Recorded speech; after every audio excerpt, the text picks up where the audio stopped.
যুক্তরাষ্ট্র প্রতিনিধি কামরুজ্জামান হেলাল ও লন্ডন প্রতিনিধি মোহাম্মদ সারোয়ার হোসেনের তথ্যচিত্রে বিস্তারিত জানাচ্ছেন আব্দুল মালিক।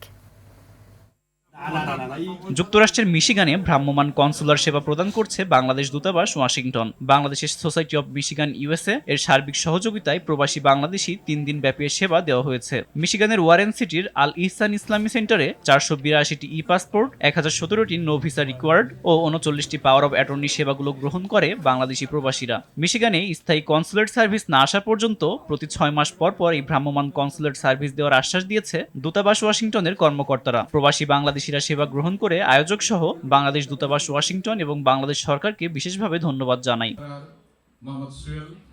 বাংলাদেশের স্বাধীনতা দিবস উপলক্ষে যুক্তরাজ্যের লন্ডনে আলোচনা সভা, সাংস্কৃতিক অনুষ্ঠানের আয়োজন করা হয়েছে। ঐতিহাসিক বাংলাদেশ সেন্টারে আয়োজিত অনুষ্ঠানে নতুন সদস্যদের পরিচিতিও করানো হয়। অনুষ্ঠানে সভাপতিত্ব করে বাংলাদেশ সেন্টারের ভাইস চেয়ারম্যান তোফাজ্জল মিয়া। সেন্টারের সাধারণ সম্পাদক দেলোয়ার হোসেনের পরিচালনায় জাতীয় সংগীতের মাধ্যমে অনুষ্ঠান শুরু হয়। এরপর মুক্তিযোদ্ধাদের স্মরণে 1 মিনিট নীরবতা পালন করা হয়। এছাড়া মুক্তিযোদ্ধা দেওয়ান গোস সুলতান, আলহাজ মানিক মিয়া, গুলনেহার খান, মামুন রশিদ, আনোয়ার আলী, শামসুল ইসলাম সেলিম, ধনজন পাল, হাফসানুর, মিসবা জামাল সহ অনেকেই উপস্থিত ছিলেন।